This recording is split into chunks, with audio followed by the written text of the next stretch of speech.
علی بھائی اگلا سوال ہے، بعض ملحدین کی جانب سے یہ دعویٰ کیا جاتا ہے کہ قرآن حکیم انتہائی کنفیوزڈ کتاب ہے، نعوذ باللہ من ذالک، اور عموماً ان کی جانب سے یہ اعتراض کیا جاتا ہے کہ شیطان کو تو سجدے کا حکم ہی نہ تھا، حکم تو صرف فرشتوں کو تھا، اور اگر شیطان بھی فرشتوں میں داخل ہے تو فرشتے تو ویسے ہی اللہ کے حکم کی نافرمانی نہیں کرتے، تو پھر شیطان کیسے بغاوت کر سکتا ہے؟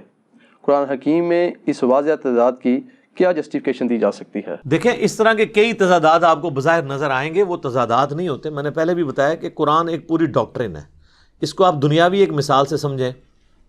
اگر میں آپ سے کہوں کہ ڈاک خانے میں صبح 9 سے شام 5 بجے تک بل جمع ہوتے ہیں اور آپ سنڈے والے دن پہنچ جاتے ہیں اور وہاں پہ ڈاک خانہ بند ہوتا ہے، تو آپ یہ کہیں گے کہ آپ کی جو سٹیٹمنٹ تھی وہ غلط نکل آئی، پریکٹیکلی کنٹراڈکٹ کر گئی ڈاک خانے کی ٹائمنگ سے؟ نہیں، میں آپ سے کہوں گا کہ بھائی آپ سنڈے کو گئے ہیں. یہ انڈرسٹوڈ تھا کہ میں سنڈے کی بات نہیں کر رہا تھا، میں ورکنگ ڈیز کی بات کر رہا تھا. ایسا ہی ہوتا ہے نا. اس طرح قرآن میں بھی جب کوئی بات کی جاتی ہے تو وہ ہر جگہ اس کے سارے رولز کلیئر نہیں کیے جاتے، لیکن وہ کتاب میں موجود ہوتے ہیں. جیسے کہ عام لوگوں کو یہ رول پتہ ہے کہ سنڈے کی چھٹی ہوتی ہے، تو اب یہ اگر میں اپنی ورڈنگ میں بتاتا بھی نا تب بھی آپ نے اسے انڈرسٹوڈ کرنا تھا. یہی تھا نا. تو قرآن میں بھی اللہ تعالیٰ نے مختلف جگہ پہ مختلف رولز بتائے ہوئے ہیں. یہ بات درست ہے کہ قرآن پاک میں قصہ آدم اور ابلیس کم از کم 7 دفعہ تو آیا ہے ڈیٹیل کے ساتھ. سورۃ البقرہ میں، سورۃ الاعراف کے اندر، سورۃ الحجر میں، سورہ صاد میں، سورہ بنی اسرائیل کے اندر، سورۃ الکہف کے اندر، سورہ طٰہٰ کے اندر. ان میں سے 6 جگہ پہ یہی ہے کہ اللہ تعالیٰ نے حکم دیا فرشتوں کو تو سب کے سب سجدے میں گر پڑے سوائے ابلیس کے. اس نے تکبر کیا اور گمراہوں میں شامل ہو گیا، کافروں میں شامل ہو گیا. لیکن ایک جگہ ساتھ آیا ہے، کان من الجن ففسق عن امر ربہ، وہ ہے سورۃ الکہف کی آیت نمبر 50. وہ جن تھا اس لیے اس نے اپنے رب کی نافرمانی کی. باقی 6 جگہ فرشتوں کے اندر ہی اللہ نے اسے شمار کیا ہے، اس لیے کہ میرے بھائی 50 کی کلاس میں اگر 49 میل سٹوڈنٹ ہوں اور 1 فیمیل سٹوڈنٹ ہو، اور کلاس کا ریپریزنٹیٹو سی آر اگر یہ کہے کہ بوائز سٹینڈ اپ، تو اس کا یہ مطلب نہیں ہوتا کہ وہ گرل جو ہے اس نے نہیں کھڑا ہونا اس کے استقبال کے اندر. وہ انڈرسٹوڈ ہوتا ہے کہ وہ بھی شامل ہے ایز اے اسٹوڈنٹ. لیکن اسے کہتے ہیں تغلیب کا قاعدہ، غالب کا قاعدہ. غالب اکثریت کس کی ہے؟ قرآن میں آپ اکثر چیزیں دیکھیں گے، احکامات بھی مرد والے سیغوں سے آئے ہیں اکثر جگہ، لیکن اس میں عورتیں بھی شامل ہوتی ہیں. مرد کے سیغے کے ساتھ خطاب ہو رہا ہوتا ہے، کیونکہ لٹریچر میں اسی طریقے سے معاملات لے کے چلے جاتے ہیں. آپ کئی عورتوں کی شاعری دیکھیں تو وہ مردانہ لینگویج میں ہوتی ہے، اور بعض اوقات جو مرد ہیں وہ نعت لکھ رہے ہوتے ہیں اور وہ اپنے آپ کو عورتوں والی لینگویج میں یوز کر لیتے ہیں. وہ اس لیے کرتے ہیں، وہ اپنے آپ کو کم تر شو کرنے کے لیے تصغیر کا قاعدہ استعمال کرتے ہیں. میں تے منگتی ہاں، وہ کہتے ہیں یہ منگتا کہوں گا تو وہ ذرا کم گراوٹ ہے، منگتی کہاں تے اور تھلے گراوٹ ہے. وہ اتنے ایک ذہن ہے نا کہ عورت جیڑی ہے بہت تھلے ہے، ہم اس ذہن کو نہیں مانتے. ایک علیحدہ سے ایک ٹاپک ہے، لیکن عموماً جب بات کرتے ہیں تو وہ مردانہ لینگویج میں بات ہو رہی ہوتی ہے. اس طرح قرآن بھی جب بات کرتا ہے نا، فرشتوں کو حکم ہوا تو فرشتوں کے ساتھ اس وقت وہ شیطان بھی تھا تو اس کو حکم تھا. اور اس سے بڑی بات آپ بس اتنی آیت تو لیتے ہیں، اس سے آگے بھی تو پڑھیں. یعنی یہ ڈیٹیل سے واقعہ اگر آپ دیکھیں تو سورۃ الاعراف کے اندر آیا آیت نمبر 11 سے آنورڈ، وَلَقَدْ خَلَقْنَاكُمْ ثُمَّ صَوَّرْنَاكُمْ ثُمَّ قُلْنَا لِلْمَلَائِكَةِ اسْجُدُوا لِآدَمَ. یعنی ہم نے تمہیں پیدا کیا، اس کے بعد تمہاری تصویر کشی کی، اس کے بعد ہم نے حکم دیا فرشتوں کو کہ آدم کو سجدہ کرو. فَسَجَدُوا، تو وہ سب کے سب سجدے میں گر پڑے، الا ابلیس، سوائے ابلیس کے. ابلیس کہتے ہیں حسد کرنے والا، جیلسی کرنے والا. لم یکم من الساجدین، وہ سجدہ والوں میں شامل نہ ہوا. اب یہاں آپ دوسرا مطلب بھی لے سکتے تھے کہ اسے حکم نہیں ہے، تو آگے دیکھیں نا آگے کیا الفاظ ہیں. اللہ نے ادھر چھوڑا نہیں اسے، کہا قال ما منعک الا تسجد اذ امرتک. اے ابلیس تجھے کس چیز نے منع کیا کہ جب میں نے تجھے حکم دیا تھا سجدے کا تو تو نے سجدہ نہیں کیا؟ تو یہاں وہ جواب ہونا چاہیے تھا ملحدین والا کہ یا اللہ تو نے مجھے تو حکم نہیں دیا، تو نے تو فرشتوں کا ہے، میں تو جن ہاں۔ یہاں پہ یہی ہوتا ہے نا یار، ویسے مولویوں سے تو شیطان بھی بہتر ہے اس حوالے سے۔ آپ مولویوں سے بات کریں نا، بات کرتے کرتے آپ کو لفظ غلط بول دینا، آئی نہیں، اگر آپ کہہ دینا کہ جی میں فلاں عالم کی بات، نہیں بیٹا عالم نہیں ہوتا، عالم ہوتا ہے، حالانکہ وہ بیچارہ اس لیے وہ عالم ہی بول رہا ہوتا ہے، وہ عالم کہہ دیتا کوئی فرق نہیں پڑتا۔ یہاں دیکھیں شیطان نے یہ حرکت نہیں کی ہے، جب اللہ نے کہا تجھے کس چیز نے منع کیا تو مولوی ہوتا تو کہتا ہے یا اللہ تو نے تو فرشتوں کو حکم دیا، میں تو جینا، اس کو سمجھ تھی کہ میں بھی اس میں شامل ہوں۔ کہا قال انا خیر من، میں اس سے بہتر ہوں، تو اس کا جسٹیفیکیشن دینا اپنی نافرمانی کی یہ چیز ثابت کرتا ہے کہ وہ وہی سمجھ رہا تھا کہ میں بھی اس میں شامل ہوں۔ خلقتنی من نار، مجھے تو نے پیدا کیا آگ سے، وخلقتہ من طین، اور اس سے تو نے پیدا کیا مٹی کے ساتھ۔ پھر یہ آگے پورا واقعہ چلتا ہے۔ تو شیطان نے بھی وہ جسٹیفیکیشن نہیں دی جو یہ شیاطین ملحدین اس کی طرف سے دے رہے ہیں، وہ تو اللہ نے کلیریفائی کر دیا قرآن میں۔ اب رہا کنٹراڈکشن کے قرآن میں آیا ہے مختلف جگہ کے اوپر کہ فرشتے جو ہیں وہ اللہ کے حکم کی نافرمانی نہیں کرتے، وہ وہی کرتے ہیں جو اللہ ان کو حکم دیتا ہے۔ تو پھر شیطان نے کیوں نافرمانی کی؟ تو یہ فرشتہ نہیں تھا، وہ سورۃ الکہف میں آ گیا کان من الجن ففسق عن امر ربی، وہ چونکہ جنوں میں سے تھا اس لیے اس نے اپنے رب کی نافرمانی کی۔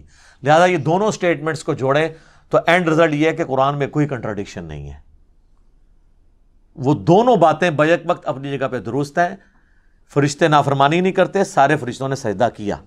شیطان چونکہ جن تھا، اور دو ہی مخلوقات ہیں جنہیں اللہ نے آزادی دی ہے، جن اور انس، وما خلقت الجن والانس الا لیعبدون، جنوں اور انسانوں کو اللہ نے اختیار دی ہے اور وہ اپنی مرضی ایگزیکیوٹ کرتے ہیں، فرشتے اپنی مرضی ایگزیکیوٹ کر ہی نہیں سکتے۔ تو چونکہ وہ جن تھا اس لیے اس قسم کے کئی کنٹراڈکشن آپ کو قرآن سے یہ لوگ دکھائیں گے، اس لیے کہ آپ قرآن آپ نے کبھی پڑھا ہی نہیں، قرآن پورا ٹوٹیلٹی میں پڑھو۔ بڑا ایک مشہور ہے اعتراض آپ کو اکثر، ہماری تو یہاں اتوار کی مجلس میں ہر دوسری تیسری مجلس میں یہ سوال ہوتا ہے جی وہ جو سورۃ البقرہ میں آیا کہ یہودی عیسائی بھی جنت میں چلے جائیں گے، تو یہ کیسے پاسبل ہو گیا جبکہ نبی علیہ السلام کا انہوں نے انکار کیا ہے، اور صحیح مسلم میں حدیث ہے کہ نبی علیہ السلام نے فرمایا جس یہودی عیسائی نے میرے بارے میں سن لیا، مجھ پہ ایمان نہ لایا، وہ جہنم میں جائے گا۔ تو ہم کہتے ہیں میرے بھائی ذرا سورۃ البقرہ پڑھ بھی تو لو، وہ رزلٹ یہ نکالتے ہیں کہ ایمان بالرسالت ضروری نہیں، عقیدہ توحید اور آخرت کافی ہے۔ تو یہ سورۃ البقرہ کی آیت نمبر جو ہے 62 ہے، آپ یہ پڑھ کے تو دیکھیں تو آپ کو پتہ چل جائے گا کہ یہ تو بات اس طریقے سے ہے ہی نہیں جیسے آپ سمجھنے کی کوشش کر رہے ہیں، اور یہ پوری ڈاکٹرن آپ کو کلیئر کرنی ہوگی۔ ان الذین آمنوا والذین ہادوا، بے شک جو ایمان لے کر آئے اور جو یہودی ہیں، والنصارى، اور جو نصرانی ہیں، والصابئین، اور جو صابی ہیں، اس سے مراد ستارہ پرست نہیں ہے، یہ دین ابراہیمی کی ایک شکل تھی۔ من آمن باللہ، جو ایمان لے آئے اللہ پر، والیوم الآخر، اور آخرت کے دن کے اوپر، وعمل صالحا، اور نیک اعمال کر لے، فلہم اجرہم عند ربہم، تو اس کے رب کے پاس اس کے لیے اجر ہے، ولا خوف علیہم ولا ہم یحزنون، قیامت والے دن نہ اسے کوئی خوف ہوگا نہ کوئی غم۔ تو کہتے ہیں دیکھیں اس میں آیا کہ اللہ پر ایمان اور آخرت پہ ایمان کافی ہے، بس رسولوں پہ ایمان تو کہیں ذکر نہیں۔ سر مجھے یہ بتائیں کہ یہودی کون ہوتا ہے، جو اللہ اور آخرت کو مانے یا حضرت موسیٰ کو بھی مانے؟ موسیٰ علیہ السلام کو بھی مانے، تو ایمان برسالت تو اس میں شامل ہے۔ نصارہ کون ہوتے ہیں؟ جو حضرت عیسیٰ کو بھی مانے۔ صابی کون ہے؟ جو حضرت ابراہیم علیہ السلام کو بھی مانے۔ ایمان والے کون ہیں؟ جو محمد رسول اللہ کو بھی مانے، باقی پیغمبروں کو مانے۔ تو یہ ان الفاظ کے اندر موجود ہے، یہ انبیاء کے نسبتوں کی وجہ سے ان کے یہ نام ہے، تو ایمان برسالت تو اس میں موجود ہے۔ وہ کہتے ہیں جی یہ تو پھر اس کا تو مطلب یہ ہے کہ پھر آج کی ڈیٹ میں بھی کوئی یہودی عیسائی ہے وہ چلا جائے گا جی، اس صورت میں جائے گا جب نبی علیہ السلام پہ ایمان لے آئے۔ وہ کہتے ہیں یہ تو اس میں نہیں لکھا۔ تو سر اس میں نہیں لکھا، لیکن یہ بات جہاں سے 5ویں رکوع سے سٹارٹ ہوئی ہے وہاں تو پہلی بات ہی ایمان برسالت کی ہوئی ہے۔ ایمان بالرسالت کو اللہ نے ایمان باللہ اور ایمان بالیوم الآخرہ سے پہلے ذکر کر دیا ہے، اس کو پرائورٹی دی ہے، اور وہ یہ جہاں پہ بنی اسرائیل کے اوپر مقدمہ قائم کیا اللہ نے سٹارٹ ہی میں، وہیں پہ اللہ تعالیٰ نے اس بات کا ذکر کر دیا۔ وَآمِنُوا بِمَا أَنزَلْتُ مُصَدِّقًا لِمَا مَعَكُمْ، یہ آیت نمبر 41، یعنی 20 آیات پیچھے۔ ایمان لاؤ اس پر جو ہم نے تمہارے ساتھ اس وقت نازل کیا ہے معکم ولا تکونوا اول کافر بہ، اور اس قرآن کے اول منکر اور نبی الاسلام کے اول منکر تم تو نہ بنو یہودیو، ولا تشتروا بآیاتی ثمنا قلیلا، اور چند ٹکوں کے عوض، دنیا کی منفعت کے عوض میری آیات کو مت بیچ دو، وَإِيَّايَ فَاتَّقُونَ، اور مجھی سے ڈرو۔ اللہ تعالیٰ ہمارا یہودیوں تمہاری کتابوں میں تو حضور کی پریڈکشن موجود تھی، تم تو پہلے کافر نہ بنو، تو ایمان بالرسالت پہلے آ گیا، تو انڈرسٹوڈ ہے یہ، جس طرح سنڈے کی چھٹی انڈرسٹوڈ ہے۔ اس سے بھی بڑھ کے چھٹا پارا جو سٹارٹ ہوتا ہے سورۃ النساء، اس میں تو اللہ تعالیٰ نے واضح کر دیا ہے جو ایک نبی کا بھی انکار کر دے وہ پکا کافر ہے، ٹھیک ہے، چاہے وہ اللہ کو مانتا بھی ہو۔ تو قرآن کی یہ آیت نہیں آپ نے لینی ہے، وہ ٹوٹیلٹی میں بتا دے گا۔ ان الذین یکفرون باللہ، جو لوگ بے شک کفر کرتے ہیں اللہ کے ساتھ، ورسولی، اس کے رسولوں کے ساتھ، ویریدون، اور یہ چاہتے ہیں، ان یفرقوا بین اللہ ورسولی، کہ ایمان لانے میں اللہ اور اس کے رسولوں میں فرق کرتے ہیں، ویقولون، اور وہ کہتے ہیں، نؤمن ببعض، ہم بعض پہ تو ایمان لائیں گے، ونکفر ببعض، اور بعض کو چھوڑ دیں گے، ان کا کفر کریں گے بلکہ، ویریدون ان یتخذوا بین ذلک سبیلا، اور وہ درمیان کا راستہ نکالنے کی کوشش کرتے ہیں۔ یہودی کہتے تھے ہم سارے بنی اسرائیل کے پیغمبروں کو مانتے ہیں سوائے عیسیٰ ابن مریم کے اور محمد رسول اللہ کے صلی اللہ علیہ وآلہ وسلم۔ عیسائی کہتے ہیں ہم سارے پیغمبروں کو مانتے ہیں انکلوڈنگ حضرت عیسیٰ ابن مریم سوائے محمد رسول اللہ کے۔ تو اللہ نے فرمایا جس نے یہ اپنی مرضی کی نا، چاہے وہ اللہ پہ ایمان بھی لاتا ہوا، اولئک هم الکافرون حقا، ایسے لوگ کٹر کافر ہیں، وَأَعْتَدْنَا لِلْكَافِرِينَ عَذَابًا مُهِينًا، اور ایسے کافروں کے لیے ذلیل و خوار کر دینے والا عذاب ہے۔ تو سورۃ النساء یہ بتا رہی ہے کہ کوئی اللہ کو مان بھی لے، رسولوں کو بھی مان لے، کسی ایک رسول کا بھی انکار کر دے، وہ کافر ہو جائے گا۔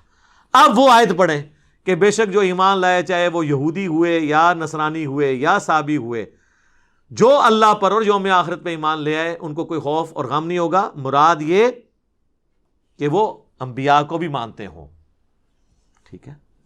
تب اچھا اگلی پھکی ہے کہ اس میں تو پھر کئی اور چیزیں ہیں جن کا ذکر نہیں ہے۔ فرشتوں پہ ایمان، حالانکہ پورا قرآن فرشتوں پہ ایمان کی بھی بات کر رہا ہے، وہ تو اس میں ذکر کوئی نہیں ہے، تو کیا فرشتوں کا کفر کرنے والا بچ جائے گا؟ تو سر سورۃ البقرہ میں آیا کہ جو حضرت جبرائیل کے ساتھ دشمنی کرتا ہے نا، اللہ کی اس کے ساتھ دشمنی ہے۔ ایک فرشتے کا بھی کوئی انکار کرتا ہے وہ بھی کافر ہے، کتابوں کا انکار کرتا ہے وہ بھی کافر ہے۔ تو ہمیں تو یہی بتایا گیا لا نفرق بین احد من رسلی، ہم ایمان لانے میں کسی رسول میں فرق نہیں کرتے۔ تو قرآن کے اوپر جتنے بھی اس طرح کے ٹیکنیکل اعتراضات ہوتے ہیں وہ اس لیے کہ سر آپ نے قرآن پورا پڑھا نہیں ہوتا۔ مجھے پتہ ہے اس قسم کی ویڈیوز آتی ہیں، پھر لوگ ہمیں کہتے ہیں جی ملحدین پہ اوپر ویڈیوز ریکارڈ کریں۔ سر ملحدین کے اوپر ہم ویڈیوز، آلریڈی میری ایک ویڈیو ریکارڈ ہے، ایتھیسٹ اور نان مسلم کے کوسچنز، انگلش سب ٹائٹل کے ساتھ ہے، 40 منٹ کی پوری ڈاکٹرن کلیئر کی ہے۔ ہمارا ان سے بنیادی اختلاف ہے خدا کے وجود پہ۔ جو شخص خدا کے وجود کو نہیں مانتا وہ ہزار اعتراض بھی کرے، اسلام کے اوپر ہم نے جواب نہیں دینا، کیونکہ ہم ان جوابوں کو دے بھی دیں تب بھی آپ کا میرا اختلاف ختم نہیں ہوگا جب تک آپ اللہ کے وجود کا اقراری نہ ہو جائے۔ جس طرح قادیانی ہمارا ہر مسئلہ مان لیں، ختم نبوت میں ہماری بات نہ مانے تو ہمیں اس سے کوئی انٹرسٹ نہیں ہے۔ پہلے ختم نبوت ڈسکس ہوگی، اس کے بعد کوئی رزلٹ نکلے گا تو آگے چلیں گے۔ اسی طریقے سے پہلے المحنت ڈسکس ہوگی، اس کے بعد پھر فقہی مسائل اور باقی چھوٹی چھوٹی مسائلیاں ڈسکس ہوں گی، اختلافنیاں ڈسکس ہوں گی۔ جب بڑا اختلاف ہی سیٹل نہیں ہو رہا تو چھوٹے اختلاف کے اوپر تو ٹائم ضائع کرنے والی بات ہے۔ اور یہ اصول ہوتا ہے، ایک بندہ ہے جسے نزلہ زکام بھی ہے اور پیرلل میں کینسر ہے پہلی سٹیج کا، آپ اس کے نزلہ زکام کا علاج کرائیں گے یا کینسر کا؟ اس لیے کہ وہ دوسری سٹیج میں نہ چلا جائے۔ تو عقیدے کا کینسر ہو جسے، اسے رفع الیدین کرنے یا نہ کرنے کا نزلہ زکام، آمین اونچی کہنے یا آہستہ کہنے کا نزلہ زکام، اس کے اوپر ڈسکشن کرنی چاہیے؟ نہیں۔ جب عقیدے کا اختلاف ہے تو باقی چیزیں چھوٹی ہیں۔ تو یہ ہم ساتھ ساتھ تھوڑے معاملات کو کلیئر بھی کر دیتے ہیں تاکہ آپ کو ان معاملات میں آسانی ہو جائے۔ ٹھیک ہو گیا جی؟